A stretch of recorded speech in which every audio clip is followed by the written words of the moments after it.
Hello students, तो बेटा last lecture में अपन ने कॉम्पिटिटिव इनहिबिटर तक एक्सप्लेन कर दिया था। Okay, competitive inhibitors bind with the active site of the enzyme and increase the Km value, ये बातें हो गई थी।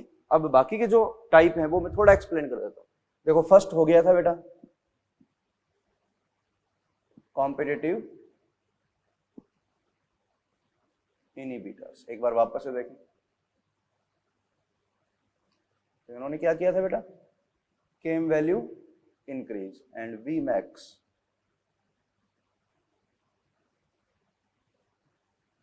सेम, उसमें कोई चेंज नहीं आएगा।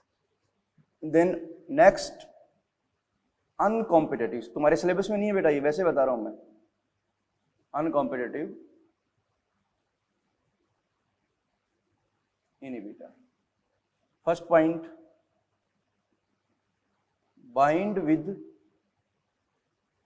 Enzyme other than active site,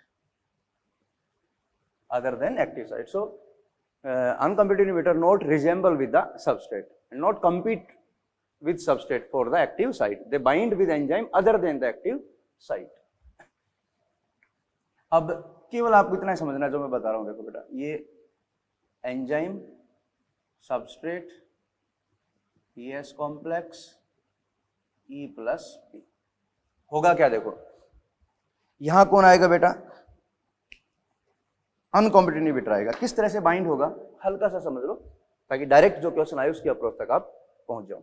ये जो अनकॉम्पिटिटिव इनहिबिटर होते हैं बेटा, ये याद रखना, जो Km वैल्यू है उसको ये क्या करेंगे बेटा, डिक्रीज करेंगे। क्या करेंगे, डिक्रीज, काफी डिक्रीज कर देते हैं। थोड़ा सा समझना, ये ES कॉम्प्लेक्स के साथ बाइंड होते हैं बेटा, यहां बाइंड होंगे, और ES कॉम्प्लेक्स से बाइंड होंगे तो क्या बनाएंगे बेटा, ESI कॉम्प्लेक्स। तो एंजाइम सबस्ट्रेट जो है वो टाइटली क्या हो जाएंगे बेटा, बाइंड हो जाएंगे, प्रोडक्ट में कन्वर्ट नहीं हो पाएंगे। तो यहां डायरेक्ट आपको क्या मेंशन करना है, Km वैल्यू क्या होगी, decrease, and also Vmax also decrease. बस आपके सिलेबस में नहीं है, आपको केवल डायरेक्ट याद रखना है, Km decrease, Vmax also decrease. तो इनका जो MM काइनेटिक वाला जो ग्राफ है बेटा, वो देखो किस तरह से चेंज होगा। ये आप बना सकते हो, इधर वेलोसिटी है और इधर कंसंट्रेशन ऑफ सबस्ट्रेट। ये नॉर्मल ग्राफ है विदाउट इनहिबिटर। तो इनहिबिटर की प्रेजेंस में क्या होगा, Km वैल्यू क्या हो रही है बेटा, डिक्रीज हो रही है, और Vmax क्या है, सेम है।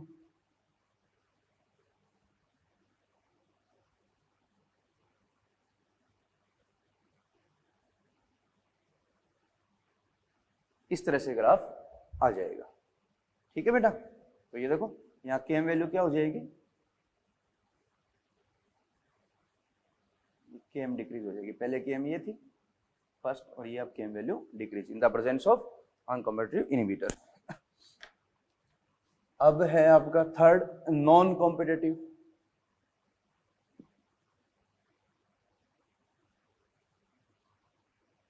इनहिबिटर बिल्कुल सिंपल समझना, उनको मिक्स टाइप भी बोलते हैं, also called mixed type inhibitor. They also bind with enzyme other than active site. और इंपॉर्टेंट क्या है बेटा, जो मैं बता रहा हूं वो याद रखना है। इस केस में जो Km है वो तो होगी बेटा कांस्टेंट, बट Vmax जो है वो हो जाएगी बेटा डिक्रीज। बस इतना याद रखना आपको। केस क्या होगा समझ लो, enzyme plus substrate, ES complex, E+P। मैं फिर कह रहा हूं बेटा, ये रटने के हैं, आपको इन पे दिमाग नहीं लगाना। दो पॉइंट जो मैं बता रहा हूं केवल वो याद रखने हैं। इसके अलावा अगर समझ में आ जाए तो ठीक है, नहीं आए तो भी ठीक है, क्योंकि इस पे आपको जाना ही नहीं है। आपको ये पॉइंट याद रखने रहे तो ये कर लेना, ताकि वो कंपेरेटिव पूछ लेकर आप बता दो। तो यहाँ पर देखो, ये दोनों केस है बेटा। यहाँ पर ये इनहिबिटर जो है एंजाइम के साथ भी बाइंड हो सकता है, EI कॉम्प्लेक्स बना सकता है, और ES कॉम्प्लेक्स के साथ भी बाइंड हो सकता है। तो यहाँ पर ये ESI कॉम्प्लेक्स बना देगा। दोनों केस में ये फ्री एंजाइम के साथ भी बाइंड हो सकते हैं और एंजाइम सबस्ट्रेट कॉम्प्लेक्स के साथ भी ये बाइंड हो सकते हैं। तो इस केस में देखो जो ग्राफ आएगा आपका, ये ग्राफ बिल्कुल सिंपल है। देखो ये तो नॉर्मल है, और अगर नॉन कॉम्पिटिटिव इनहिबिटर है तो Km तो क्या है बेटा, कांस्टेंट है, तो Km को तो ऐसे कांस्टेंट रखोगे, बट जो Vmax है वो क्या हो जाएगी बेटा, डिक्रीज हो जाएगी। ओके, तो ये मेरे ग्राफ के अकॉर्डिंग ये तीनों बता दिए, लेकिन मैं फिर कह रहा हूं आपको याद कौन सा रखना है, competitive inhibitor. Competitive inhibitor increase the Km value. Okay, तो ये बात होगी आपकी बेटा इनहिबिटर्स की। अब अपन एक छोटा सा टॉपिक और बचा एंजाइम का, अभी उसकी बात कर लेते हैं, कोफैक्टर्स।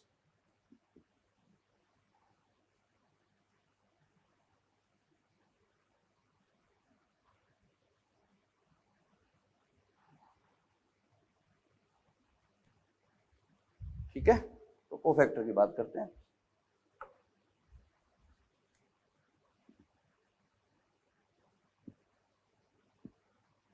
कोफैक्टर्स देखो बेटा क्या होते हैं कोफैक्टर, सारी बातें करते हैं। देखो जो एंजाइम है उसको अपन एक टाइप में एक टर्म यूज करते हैं, होलो एंजाइम। होलो एंजाइम के दो पार्ट होंगे बेटा, apo enzyme and cofactors. Okay, holo enzyme, apo enzyme plus cofactor. Apo enzyme is the protein part that consists polypeptide chains, that is the protein part, main part, protein part। और protein part में क्या होता है बेटा, आपको पता है polypeptide chains होती है जिसमें एक्टिव साइट है, जिसमें सबस्ट्रेट बाइंड होता है। ठीक है, और जो कोफैक्टर होते हैं बेटा ये होते हैं non protein part, non protein part, but vital, the vital for enzyme activity, or we can say that play crucial role in activity। अगर आपने होलो एंजाइम में कोफैक्टर को बेटा रिलीज कर दिया तो वो एंजाइम फंक्शन नहीं कर पाएगा, lost its activity। So cofactors are very important for the enzymes, they are responsible for the activity of enzyme, they are the non protein part। ये बेटा प्रोटीन नेचर के नहीं होंगे, प्रोटीन पार्ट तो कौन सा, एपो एंजाइम, ये क्या है, कोफैक्टर। तो एपो एंजाइम तो समझ गए ना बेटा, ये जो अपन स्ट्रक्चर बना रहे थे ये एपो एंजाइम है जिसके अंदर पॉलीपेप्टाइड चेन है, लेकिन इस एपो एंजाइम की एक्टिव साइट में कोफैक्टर के बाइंड होंगे जो एक्टिविटी के लिए रेस्पॉन्सिबल होंगे, क्रूशियल होंगे एक्टिविटी के लिए। तो अपन इन कोफैक्टर्स की बेटा बात करेंगे अपन।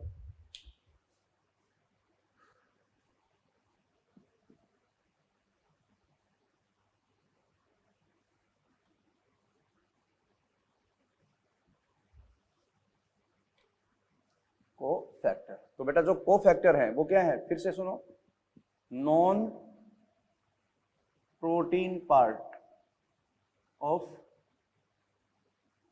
होलो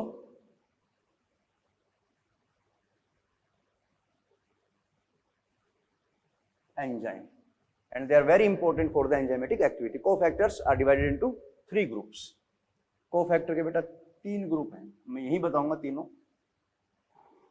first prosthetic group, second coenzymes and third metal ions।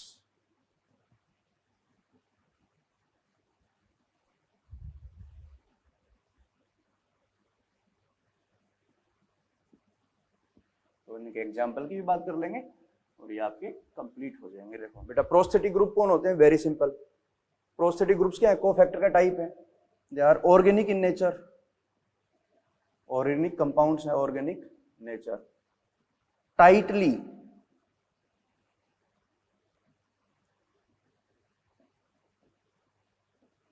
Bind with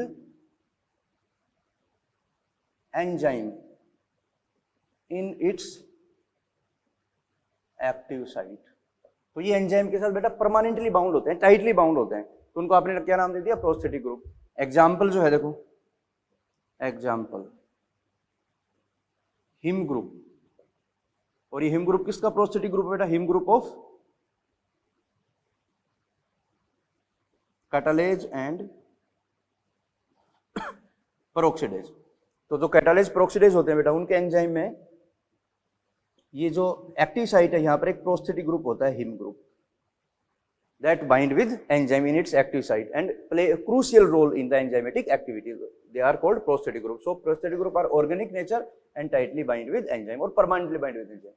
coenzymes देखो यहाँ पर बेटा, ये भी नेचर में क्या है बेटा? Organic, but associate transiently with apo enzyme. Enzyme बोलते हैं, एपो एंजाइम बोलते हैं, apo enzyme only during the course of catalysis. जब वो एंजाइम बेटा फंक्शन करेगा तब ये एक्टिव साइट में जाके बाइंड होंगे, अदरवाइज उसको रिलीज कर देंगे। तो ये ट्रांजिएंट एसोसिएशन में होते हैं, परमानेंटली बाउंड नहीं होंगे, ट्रांजिएंट एसोसिएशन। एग्जाम्पल की बात करें, आपने बेटा फिजियोलॉजी में बहुत पढ़े होंगे, इसलिए बिल्कुल मैं सिंपली बता रहा हूं। जैसे example vitamin, NAD, NADP, FAD, ये आए होंगे बेटा आपके, ठीक है। Coenzyme A, TPP, thiamine pyrophosphate, these are the example of coenzymes. Okay, metal ions, ये बेटा मेटल्स हैं, आयंस हैं, इनऑर्गेनिक हो गए, और ये क्या करते हैं बेटा? Bind with active site. तो ये कोऑर्डिनेटेड बॉन्ड बनाते हैं, कोऑर्डिनेटेड बॉन्ड फॉर्मेशन।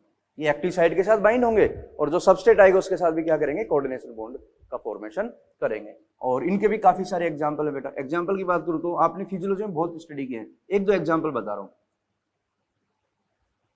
फिजियोलॉजी में आपने देखो बात की थी मैग्नीशियम, ये आपका जो ग्लाइकोलाइटिक पाथवे था वहां पर भी काफी सारे आए थे। तो मैं 2-3 एग्जांपल बताऊंगा, वो याद रखना है, क्योंकि यहाँ पर आपका केवल एक एग्जांपल ही दे रखा है, जिसको याद रखना है आपको, ठीक है। यहाँ पर एग्जांपल दिया जिंक, Zn, ये किसका मेटल आयन है बेटा? Carboxy peptidase. ओके, जैसे मैग्नीशियम आपने स्टडी किया होगा बेटा, Mg, किसका होता है बेटा? हेक्सोकाइनेज। और भी है बेटा ये, हेक्सोकाइनेज के अलावा मैग्नीशियम काफी सारे एंजाइम का कोफैक्टर है। एग्जांपल रूबिस्को, याद करो बेटा, आया होगा रूबिस्को। इसके अलावा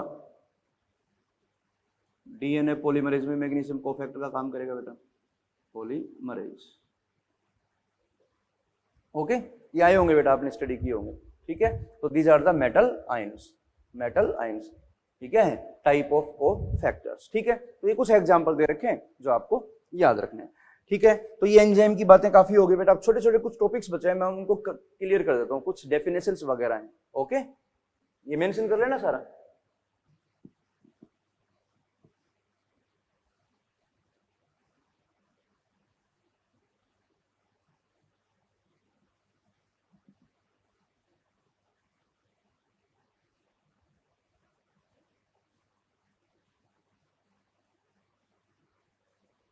अब छोटे छोटे पॉइंट हैं, देखो उनको कवर करते हैं। टर्न ओवर नंबर, तो टर्न ओवर नंबर क्या होता है समझे बेटा? बेटा आपको पता है ना, एंजाइम क्या करता है? ये जो सबस्ट्रेट उसको किसमें कन्वर्ट कर रहा है? प्रोडक्ट में। ये कौन है बेटा? एंजाइम। तो turn over number is defined as number of substrates converted into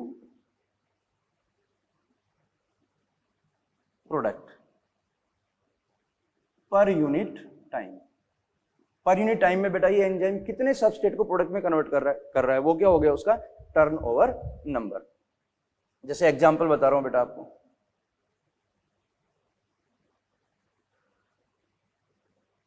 carbonic anhydrase. ये बेटा फास्टेस्ट एंजाइम है, ये फास्टेस्ट एंजाइम।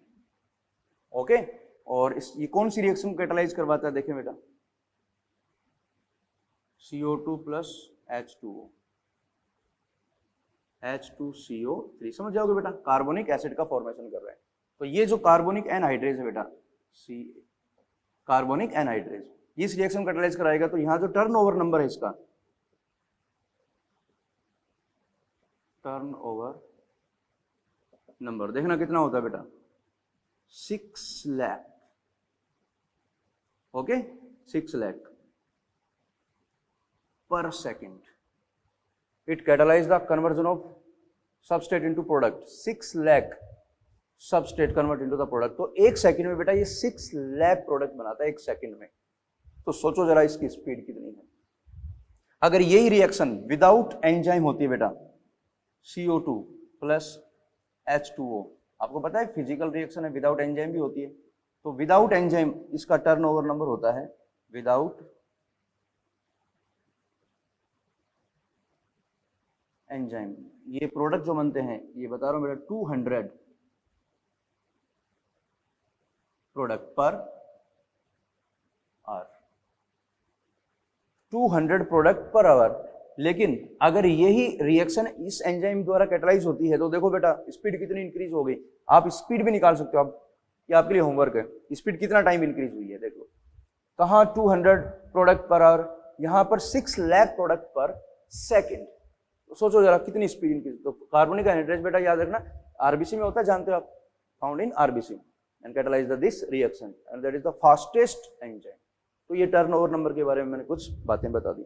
इसके अलावा छोटे छोटे टॉपिक्स हैं कुछ, उनको कवर करूंगा, बना लेना बेटा साथ साथ ही।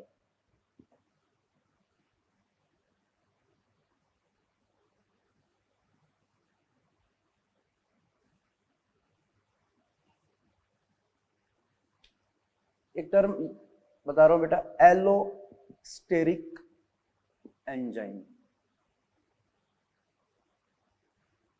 कौन होते हैं एलोस्टेरिक एंजाइम? देखो बेटा, they consist specific site other than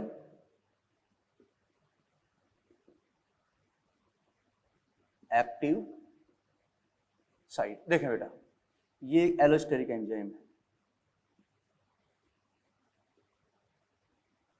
तो ये तो क्या है बेटा, बताओ, एक्टिव साइट है, main site for substrate, active site. इनके पास एक साइट और होती है बेटा अदर देन एक्टिव साइट, ये specific site, that is allosteric site for the specific chemicals. तो ये जो साइट है उसको अपन मॉड्यूलेटर साइट भी बोलते हैं बेटा,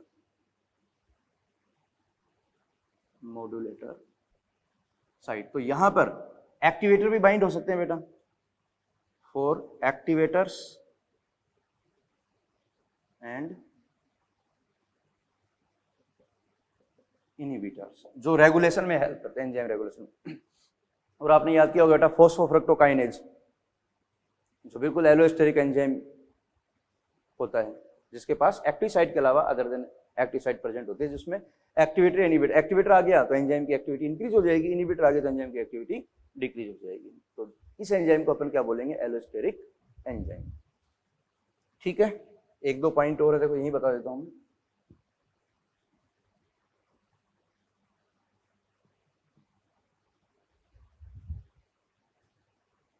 आइसोजाइम्स,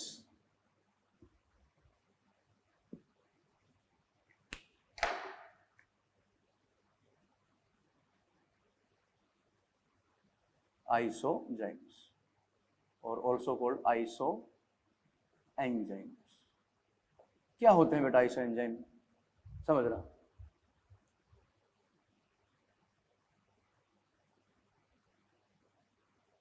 enzymes those catalyze same type of reaction but vary in kinetics and their molecular form। देखना बेटा, बिल्कुल सिंपल है, समझा दूंगा। काफी सारे एंजाइम ऐसे होते हैं बेटा जो एक ही टाइप की रिएक्शन को क्या करेंगे, कैटालाइज करवाएंगे, लेकिन ये एंजाइम जो है वो एंजाइम काइनेटिक में क्या करेंगे, वेरिएशन कॉज करेंगे, क्योंकि उनमें कुछ एमिनो एसिड में क्या होता है, चेंजेस आता है, तो उनका मोलिकुलरिटी भी डिफरेंट होगा but catalyse the same type of reaction. Like glucose convert into glucose 6 phosphate, याद है बेटा? तो यहां पर आप क्या बोलते हैं, एंजाइम कौन सा बेटा, हेक्सो काइनेज, जनरली इसी की बात करते हो, लेकिन इसके अलावा भी होता है बेटा मायोकाइनेज एंड ग्लूकोकाइनेज। मायोकाइनेज एक होता है बेटा ग्लूकोकाइनेज, ये तो कॉमन हो गया।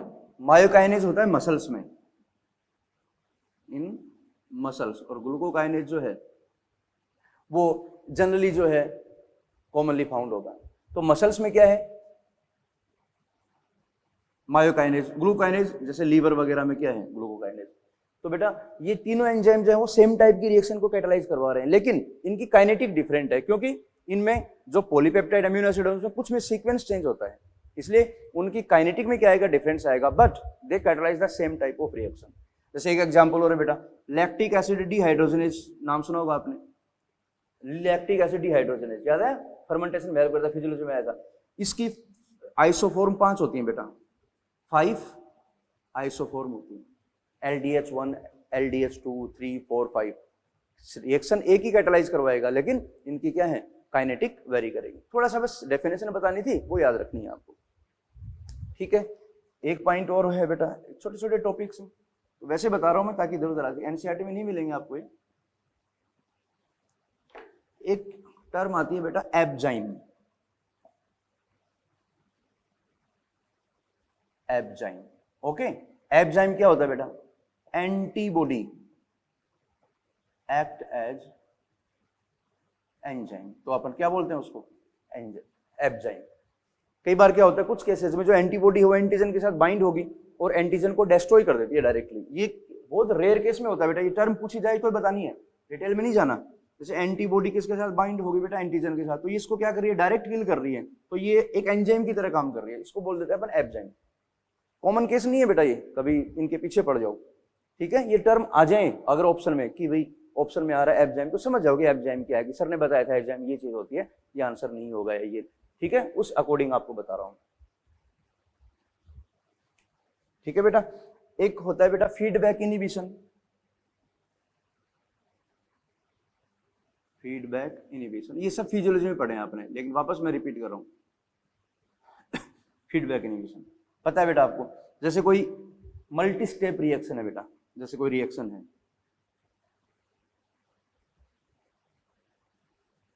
ये सबस्ट्रेट है, ये प्रोडक्ट बन रहे हैं, ये देखो बेटा, ये मल्टी स्टेप रिएक्शन, इसमें ये प्रोडक्ट बना,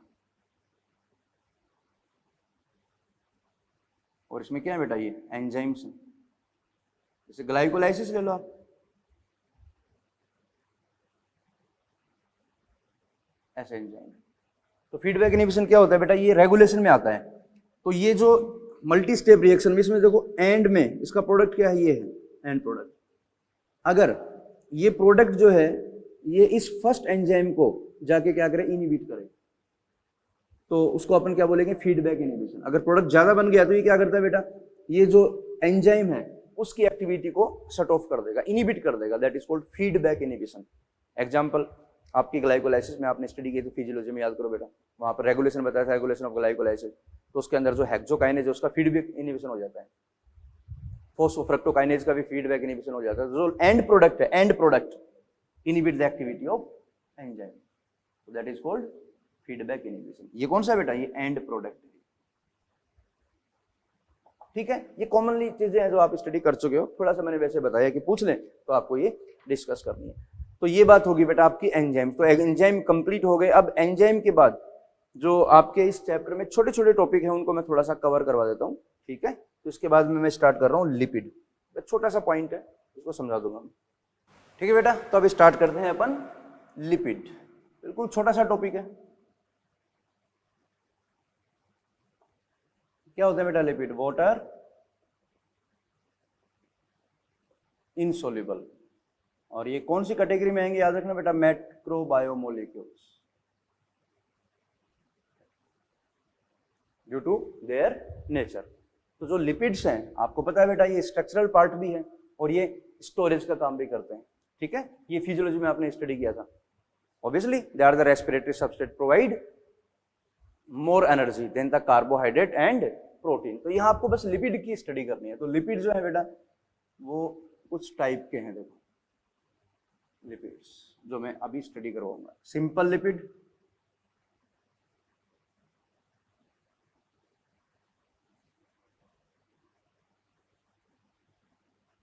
conjugated lipid and derived lipids। Simple lipid में एग्जांपल अपन स्टडी करेंगे बेटा, जैसे आपका ग्लिसरॉल है, fatty acids, glycerides, wax etcetera. Conjugated lipid में अपन बात करेंगे बेटा किसकी? फॉस्फोलिपिड्स की। डिराइव्ड लिपिड में स्टीरोल्स आते हैं बेटा, स्टीरोल्स लाइक कोलेस्टेरोल। ये सब इधर उधर आपने स्टडी किए हैं, थोड़ा सा एक बार स्टडी, स्ट्रक्चरल बातें करनी है मेरे को। ठीक है, तो यहां देखो बेटा, तो सबसे पहले मैं आपको यहां क्लियर करूंगा ग्लिसरॉल की स्ट्रक्चर, फैटी एसिड वगैरह क्या होते हैं। तो यहां देखें बेटा, glycerol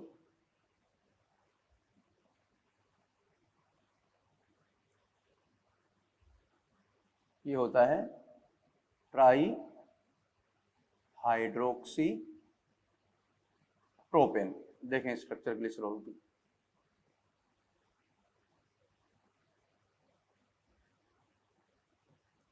that is the structure of A glycerol molecule, try hydroxy propane.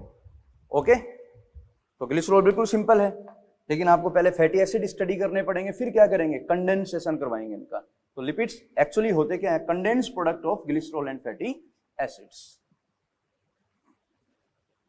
देखो बेटा, फैटी एसिड्स, फैटी एसिड पे थोड़ा सा फोकस कर रहा हूं मैं, है ना। Fatty acid has carboxyl group, they have carboxylic group attached to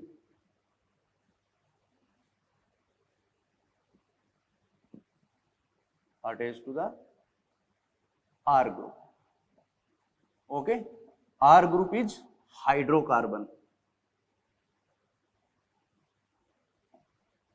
Hydrocarbon that consists the variable number of carbons. R group could be methyl, ethyl or higher number. R group यही लिख रहा हूं बेटा, R group could B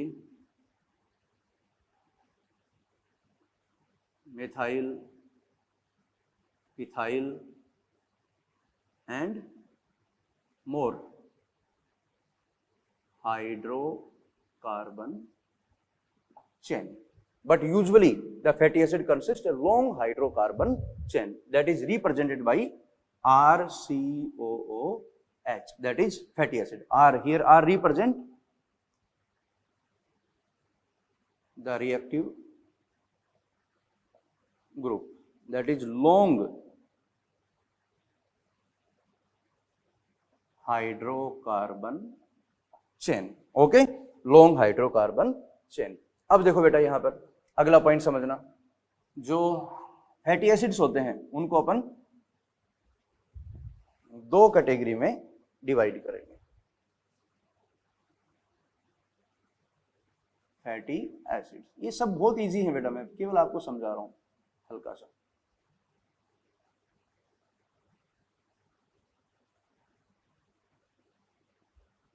saturated fatty acid, unsaturated fatty acid. Saturated fatty acid कौन होंगे बेटा? hydrocarbon chain lack double bond. In saturated fatty acid, the hydrocarbon chain saturated with the hydrogen. All carbon are saturated with the hydrogen. So we can say that it lack double bonds in hydrocarbon chain. Okay, unsaturated कौन होंगे बेटा? Double bonds present in hydrocarbon chain. Okay, तो जो saturated fatty acid है उनके सीधे मैं example पे जा रहा हूं बेटा. Example, palmitic acid and stearic acid. Palmitic acid consists 16 carbon and stearic acid consists 18 carbon. An example of unsaturated fatty acid, arachidonic acid. It consists 20 carbon. ये कार्बन नंबर याद रखने अपने. palmitic acid में बेटा 16 कार्बन है, तो 15 carbon तो hydrocarbon chain में हो गए, एक क्या हो गया? कार्बोक्सिलिक ग्रुप में हो गया. Stearic acid 18 carbon. Arachidonic acid consist 20 carbon. याद है ना बेटा? जैसे RCOH हो गया, RCOH, तो R में कितने हैं? 19 कार्बन है और एक कार्बन क्या हो गया बेटा? इसमें हो गया, तो टोटल कितने हो गए? 20. As it is palmitic acid में भी कितने? 16 carbon, 15 carbon in hydrocarbon chain and 1 carbon in carboxylic group. Clear बात? तो जो सैचुरेटेड फैटी एसिड है बेटा याद रखना, ये डिपोजिशन होने की टेंडेंसी रखते हैं. इनका मेल्टिंग टेम्परेचर क्या होगा बेटा? हाई होगा. और जो अनसैचुरेटेड फैटी एसिड होते हैं इनका मेल्टिंग टेम्परेचर लो होता है. ये भी आ जाएगा, अपन बात करेंगे किसमें? ऑयल और फैट में. वो बिल्कुल सिंपल है. ठीक है, अब मैं बनाऊंगा बेटा लिपिड कैसे बनता है. देखो फैटी एसिड हो गया, अब उसके बाद में बात करते हैं कि लिपिड क्या होते हैं. ये क्या है बेटा? Condensed product of glycerol and fatty acid. Very simple. ये देखो बेटा, ये ग्लिसरॉल मॉलिक्यूल है एक.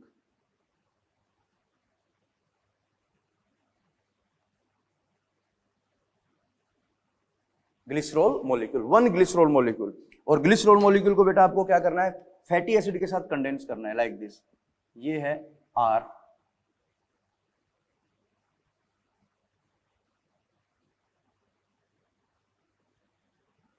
That is fatty acid. Glycerol molecule, fatty acid. अब क्या होगा बेटा? ये आपस में क्या होंगे? कंडेंस होंगे. कैसे होगा कंडेंसेशन? देखो इसी में समझा के बना रहा हूं, आप कर लोगे बेटा, इतना ज्यादा टाइम वेस्ट नहीं करना इन पे. इसका H और ये OH, ये बेटा रिएक्शन होगी. ऑब्वियसली वाटर मॉलिक्यूल क्या होगा बेटा? रिलीज होगा. आप जानते हो ये क्या हो जाएगा बेटा? एस्ट्रिफिकेशन. तो एस्ट्रिफिकेशन होगा तो यहां पर जो बॉन्ड बनेगा, ये बॉन्ड कौन सा होगा बेटा? Ester bond. कौन सा बॉन्ड बन गया? Ester bond. That is esterification. So fatty acid condense with glycerol molecule. This structure that consist one glycerol molecule and one fatty acid. Clear है ना बेटा? One glycerol molecule and one fatty acid, that is called monoglyceride. Monoglyceride. अगर एक और fatty acid condense कर दोगे बेटा, देखो यहां पर, उसको क्या बोल दोगे बेटा? डाइग्लिसराइड. अगर इसके साथ ही कंडेंस कर दोगे एक और, 3 कंडेंस कर सकते हैं ना, तो ये क्या हो जाएगा बेटा? Triglycerides. Okay, so monoglyceride consist one glycerol two fatty acid. यही लिख रहा हूं बेटा क्योंकि क्वेश्चन आता है, बिल्कुल सिंपल क्वेश्चन आता है.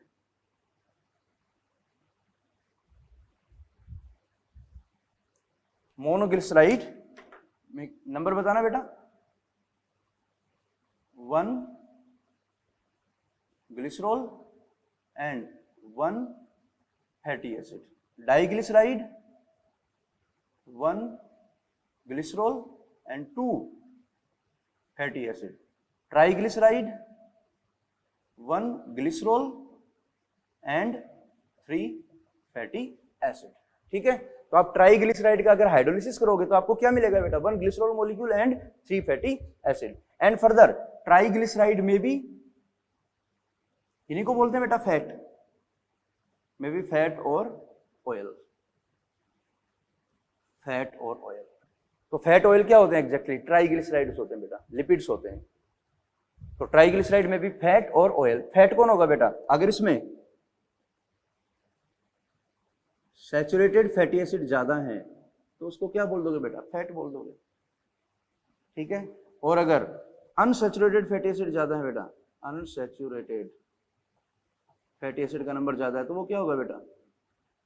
ऑयल होगा। तो जो फैट होती हैं उनका जो मेल्टिंग पॉइंट है बेटा क्या होता है? लो होगा, सॉरी फैट का हाई होगा, और जो ऑयल हैं उनका मेल्टिंग टेम्परेचर जो है, मेल्टिंग पॉइंट है, वो क्या होता है बेटा? लो होता है। बिल्कुल सिंपल है, देखो जो बातें बता रहा हूं उतनी याद रखनी है आपको। एज इट इज स्टेटमेंट आएंगे, एज इट इज क्वेश्चन पूछेगा। तो जो फैट और ऑयल है किस बेस पे आपने किया है? मेल्टिंग पॉइंट के बेसिस पे। तो oil have lower melting point and fat have higher melting point. Okay, तो ऑयल जो उसका एग्जांपल है जिंजली ऑयल, और जो आपके फैट होते हैं उसमें घी वगैरह, जो आप बटर वगैरह स्टडी करते हो, एग्जांपल देख लो, जिंजली ऑयल। और फैट में एग्जांपल पता है तुम्हें बेटा? बटर, घी। इसमें क्या होगा बेटा? फैट। बोलते हैं ना घी में फैट ज्यादा होता है। It means fat consist the saturated fatty acid in higher amount in triglyceride. Okay, on the basis of the melting variation in melting point, triglyceride of two types, fat and oil. Melting temperature high, melting temperature low. तो oil जो है आपके winter जो है, सर्दियां हैं, उसमें भी क्या होते हैं बेटा? ऑयल फॉर्म में होते हैं, बोले तो लिक्विड फॉर्म में होते हैं, क्योंकि इनका जो मेल्टिंग पॉइंट है वो क्या होता है बेटा? लो होगा। बिल्कुल सिंपल है। देखो ये लिपिड की अपन ने बात कर ली है। अब बात करें, कुछ स्ट्रक्चर बतानी है मेरे को। जैसे फोस्फोलिपिड है बेटा, ये तो हो गए आपके सिंपल लिपिड वाले। ये डायग्राम बनाने बेटा आपको एनसीईआरटी में मिल जाएंगे डायग्राम।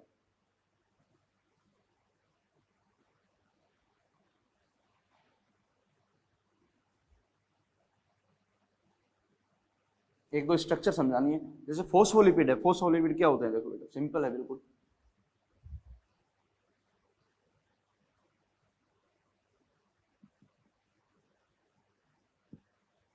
फोस्फोलिपिड सिंपल है, लिपिड प्लस फॉस्फोरिक एसिड वो आपस में कंबाइन हो गए तो फोस्फोलिपिड होगा। फोस्फोलिपिड के यहाँ पर एग्जांपल देखो बेटा, जैसे आपका लेसिथिन है, और आपको पता है सेल मेम्ब्रेन में ये प्रेजेंट होते हैं, and cephalin. Example lecithin and cephalin. बिल्कुल सिंपल है। देखो मैं पहले आपको लेसिथिन का डायग्राम बना रहा हूं। लेसिथिन देखो स्ट्रक्चर,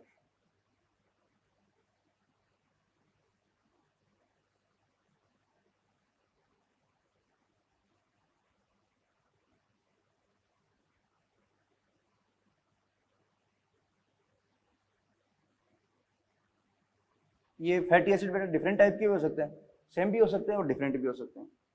ये देखें बेटा,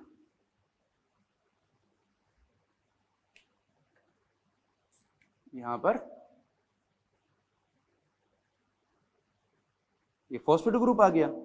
इस फॉस्फेट ग्रुप के अलावा यहां पर प्रेजेंट होता है आपका एक ग्रुप और होगा, CH2 CH2 N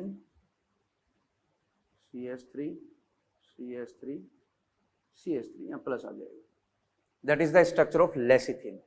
ये वाला जो ग्रुप है बेटा इंपॉर्टेंट है। देखो ये वाला ग्रुप जो बताया ये है आपका कोलिन ग्रुप। कोलिन ग्रुप, तो that structure is phosphatidyl choline and that is lecithin. ये आपको याद रखनी पड़ेंगे बेटा ये स्ट्रक्चर, ठीक है। किसकी स्ट्रक्चर है? लेसिथिन की। बिल्कुल सिंपल है। लेसिथिन की स्ट्रक्चर आपके सिलेबस में दे रखी है, मैंने बता दिया, आपको याद करनी पड़ेगी। Lecithin is the component of cell membrane, plasma membrane. और लिपिड के अंदर आपको पता है बेटा फोस्फोलिपिड होते हैं, फोस्फोग्लिसराइड्स, और उसमें मेन कौन है? लेसिथिन। सिफिलिन भी होता है। कुछ नहीं करना, सिफिलिन में यहां पर ये ग्रुप हटा के उसमें NH2 जोड़ दो आप, तो वो क्या हो जाएगा? आपका सिफिलिन हो जाएगा। ये क्या है? यहाँ पर NCH3 ये लेसिथिन है, और यहाँ पर अगर ये NH2 है तो वो क्या होगा? सिफिलिन। सिफिलिन का डायग्राम आप कहें तो याद भी नहीं करना। तो ये होगी बेटा किसकी बात? आपकी फॉस्फोलिपिड की। एनसीईआरटी के जितने भी डायग्राम बेटा आपको याद करने पड़ेंगे वो, ठीक है। एक कोलेस्ट्रॉल का डायग्राम दे रखा है, कोलेस्ट्रॉल का डायग्राम आप खुद जो है एनसीईआरटी से मेंशन करोगे, बनाओगे ना, इतनी टाइम लग जाएगा यहाँ पर स्ट्रक्चर में, बिल्कुल सिंपल है, एज इट इज आपको उनको याद रखना है। तो ये अपन ने थोड़ी बातें कर ली किसकी बेटा, लिपिड्स की। ओके, ये 2-3 स्ट्रक्चर है, बिल्कुल याद रखनी है, स्ट्रक्चर के ऊपर फोकस करना है आपको, बाकी इनकी सिग्निफिकेंस आपको मालूम है। लिपिड्स की आपने बहुत बात की फिजियोलॉजी में, रेस्पिरेटरी सबस्ट्रेट है बेटा, ऑक्सीडेशन होता है लिपिड का, सेल मेम्ब्रेन में लिपिड का फंक्शन आपने स्टडी किया था, जूलॉजी में पढ़ते हो आप लिपिड, इंपॉर्टेंट है लिपिड, लेकिन यहां मैंने स्ट्रक्चर के अकॉर्डिंग इसको एक्सप्लेन किया, ठीक है। अब लिपिड के बाद अब कुछ और छोटे छोटे टॉपिक्स हैं। अब इसके बाद मैं ले रहा हूं बेटा primary metabolite and secondary metabolite, ठीक है। डायग्राम की एक टेबल बनानी है और टेबल को याद करवाना है। ओके, करें बात, ठीक है बेटा। तो अब अपन बात करते हैं मेटाबोलाइट्स की, बिल्कुल सिंपल है, केवल मुझे कुछ एग्जाम्पल याद करवाने थे आपको, ठीक है, ज्यादा इन पे टाइम वेस्ट नहीं करेंगे। पहले तो ये बताओ मेटाबोलाइट्स कौन होते हैं बेटा। Metabolites found in the biological system, biomolecules, these are the metabolites. Primary metabolite, very very important, primary metabolite, those involved in the metabolic reactions and they have the identifiable function and involved in the physiological processes, these are the primary metabolites। जैसे example की बात करें, देखो glucose, amino acid, glycerol, जो भी आपने physiology में बेटा जो भी बायोमोलिक्यूल स्टडी किए सारे क्या थे, प्राइमरी मेटाबोलाइट थे। Those involve in the metabolic activities, metabolic reactions, they are the intermediates.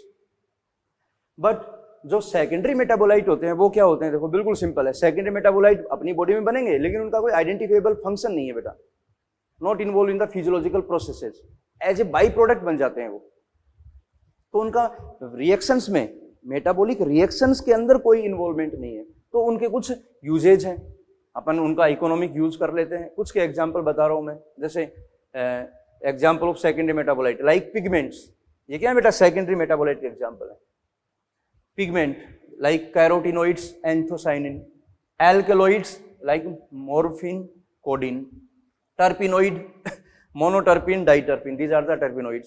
Essential oil, lemongrass oil, toxin, abrine and ricin, lectins, concanaval A, drugs, vinblastine, curcumin, polymeric substance like rubber, gum and cellulose, आपको याद करने पड़ेंगे, ठीक है। कई बार question पूछ लेता है, concanavalin A is lectin, option आएगा concanavalin as, terpenoid, essential oil, toxin और लैक्टिन, तो आपको आंसर चूज करना पड़ेगा लैक्टिन। तो these are the some examples of the secondary metabolites जो आपको ये इस तरह से याद करने पड़ेंगे बेटा, बिल्कुल सिंपल है, आराम से कर लोगे, क्योंकि मैंने बताया था बायोमोलिक्यूल में कुछ चीजें बेटा रटनी भी पड़ेंगी, ऑब्वियसली ये टेबल वगैरह आपको याद करनी पड़ेंगी, ठीक है। एक टेबल और बता रहा हूँ, थोड़ी सी इंपॉर्टेंट है, उसका डिस्कस कर लेते हैं। जैसे अगर एक सेल की बात करें, कोई आइसोलेटेड सेल है बेटा,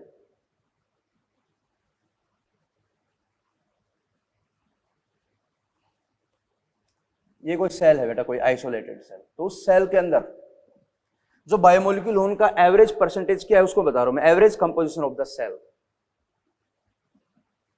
एवरेज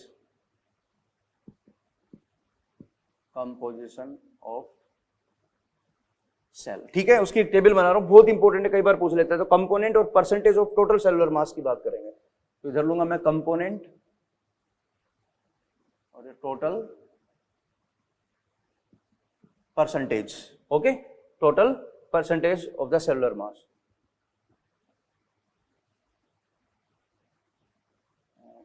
सेलुलर मास, ऐसे करो इसको, percentage of total cellular mass, clear. तो अब आप बताओगे बेटा, देखो ये याद करना पड़ेगा आपको, जैसे H2 है बेटा वाटर, तो एक सेल की बात करें, एवरेज कोई सेल है, नॉर्मल सेल है, तो सेल में वाटर बेटा होता है 70 to 90%। देन अपन बात करें बेटा प्रोटीन की, तो उसके बाद प्रोटीन है बेटा, प्रोटीन का अमाउंट कितना होगा आपका 10 to 15%, 10 to 15%। उसके बाद होता है बेटा nucleic acid 5 to 7%, as it is याद रखने आपको, 5 to 7% क्या बेटा न्यूक्लिक एसिड। उसके बाद में आपका होगा कार्बोहाइड्रेट, देन लिपिड, कार्बोहाइड्रेट्स होंगे बेटा 3%, लिपिड्स 2%, और जो आपके बेटा आयंस होते हैं, आयंस वो होते हैं 1%। 15%। तो ये कई बार पूछ लेता है कि एक सेल में एवरेज कंपोजिशन की बात करें तो प्रोटीन कितना, ठीक है बेटा, तो पूछेगा आपसे प्रोटीन कितने अमाउंट में होगा, 10 to 15%। तो देखो सबसे ज्यादा कौन है सेल में, water, then protein, then nucleic acid, then carbohydrate, then lipid and then minimum trace amount of ions. तो ये टेबल आपको याद रखनी है। देखो ये मैंने जो बताया है ये सेल की बात की है मैंने, ओके, एक सेलुलर कंपोजिशन की बात की है। अगर मैं किसी एनिमल की बात करूं, अपनी बात कर लो बेटा, आप समझना थोड़ा सा, कई बार वो इस तरह के नॉर्मल क्वेश्चन घुमा देता है। इतना आपने इतना स्टडी किया है बेटा, फिजियोलॉजी वगैरह सब चीजें कनेक्ट करते हुए आए हो आप। देखो मैं ह्यूमन की बात करूं, ह्यूमन की, तो अपने अंदर देखो बेटा, अपनी बॉडी में सबसे ज्यादा कौन है, वाटर है। फिर वाटर के बाद कौन है, प्रोटीन है। प्रोटीन के बाद कौन होगा बेटा, लिपिड, याद रखना। फिर कौन होगा, carbohydrate, then nucleic acid and then ions, minerals. ये बात की मैंने बेटा बॉडी की, क्योंकि बॉडी में देखो सेल का केस अलग है। बॉडी की बात करें तो बॉडी में वाटर, वाटर के बाद प्रोटीन तो मैक्सिमम है ही। लिपिड, क्योंकि बॉडी की बात करें तो लिपिड स्टोर भी तो है ना बेटा, लिपिड स्टोरेज भी है, एडिपोज टिश्यू होता है, तो लिपिड जो है वो फिर यहाँ थर्ड नंबर पे आ जाएगा। देन कार्बोहाइड्रेट, फिर न्यूक्लिक एसिड देखो यहाँ चला गया। लेकिन सेल की बात करें, आइसोलेटेड सेल की बात करें अपन, तो एक आइसोलेटेड सेल में बेटा न्यूक्लियस, लार्ज साइज का न्यूक्लियस में डीएनए कंटेंट, आरएनए कंटेंट भी प्रेजेंट है सेल में, तो उसकी वजह से न्यूक्लिक एसिड देखो 5 to 7% आ गया। अब ऐसा है, ये आपको याद रखने पड़ेंगे ये परसेंटेज, क्योंकि डायरेक्ट क्वेश्चन पूछेगा, इसमें क्या क्या रटना है, जो है वो है, इतना अमाउंट वाटर का, इतना प्रोटीन का, इतना न्यूक्लिक एसिड का। तो इनको एक बार देख लेना, क्योंकि कई बार बेटा क्वेश्चन आ जाते हैं, इसलिए कोई भी टेबल को छोड़ मत देना। तो एनसीईआरटी में जो भी कंटेंट था बेटा मैंने कवर करवा दिया। एक टेबल स्टार्टिंग में दे रखी है, अर्थ क्रस्ट में किसका अमाउंट कितना होता है, ह्यूमन बॉडी में कितना होता है, तो वो टेबल भी आप है ना, मैं होमवर्क दे रहा हूँ, वो अपनी कॉपी में आप नोट कर लेना ना, वो थोड़ा सा 1-2 बार बनाओगे तो याद हो जाएंगे। बाकी सारा कंटेंट मैंने आपको कवर अप करवा दिया है बेटा। मैं फिर कह रहा हूँ, जो बायोमोलिक्यूल आपने कवर किए हैं, कम से कम 4 क्वेश्चन का मैटर है इस यूनिट से नीट में, और बिल्कुल स्कोरिंग है, डायरेक्ट क्वेश्चन आते हैं। अब बात सुनो मेरी, अब अपन जैसे मोलिकुलर पे जाएंगे, अब आगे अपना यूनिट आएगी मोलिकुलर, तब देखना बेटा बायोमोलिक्यूल और ज्यादा क्लियर हो जाएंगे, क्योंकि मोलिकुलर बायोलॉजी में अपन किसकी स्टडी करेंगे बेटा, डीएनए, आरएनए और प्रोटीन। वहां पर उनकी स्ट्रक्चर, उनके detail functions and their process of formation, तो इतना डिटेल आ जाएगा तो ये बायोमोलिक्यूल अपने आप इजी हो जाएंगे, क्योंकि हर चीज की बेटा कनेक्टिविटी है। आपने बेटा 9th क्लास में भी सेल बायोलॉजी स्टडी की थी, तो क्या 9th क्लास में जब आप सेल बायोलॉजी स्टडी कर रहे थे तो क्या आपने सोचा था कि बस इतनी है सेल बायोलॉजी, कि हमें बता दिया सर ने mitochondria is the power house of the cell, सही है, एटीपी बनता है, अच्छी बात है। लेकिन आपने जब यहाँ स्टडी किया माइटोकॉन्ड्रिया, तो कितना डिटेल में आपने स्टडी किया है। और जैसे ही आप और हायर क्लासेस में जाओगे तो आप सोचो जरा माइटोकॉन्ड्रिया में कितना और मैटर है, तो स्टेप टू स्टेप आपको जाना पड़ेगा। तो बायोमोलिक्यूल फिनिश है आपके, अब उसके बाद अपन स्टार्ट करेंगे मोलिकुलर बायोलॉजी, ठीक है। तो ये यूनिट बिल्कुल पैक करनी है बेटा, एनसीईआरटी में स्टार्टिंग से लेके एंड तक, इंट्रोडक्शन टू समरी, कुछ भी नहीं छोड़ना है, सारी चीजें याद रखनी है। अब इतने कॉन्सेप्ट बताए हैं, कुछ चीजें हैं, जरूरी नहीं सारी पॉइंट्स मैंने आपको मेंशन करवाए हूं, कुछ कंटेंट ऐसा भी है जो केवल रीड करने के लिए होता है, तो उसको आप रीड करो, उसको समझो, उनसे और कॉन्सेप्ट क्या निकल रहे हैं, फिर आप एग्जाम के क्वेश्चन सोल्व करोगे, प्रीवियस एग्जाम के जो आपका पेपर होगा, मॉड्यूल के क्वेश्चन सोल्व करोगे तो और ज्यादा प्रैक्टिस हो जाएगी, ठीक है। तो मॉड्यूल भी मैं सोल्व करवा दूंगा बेटा, एक क्लास आपको पता है अलग से आएगी मॉड्यूल सॉल्यूशन की, उसमें बायोमोलिक्यूल की क्वेश्चन अपन सोल्व करवा देंगे, ओके। All the best.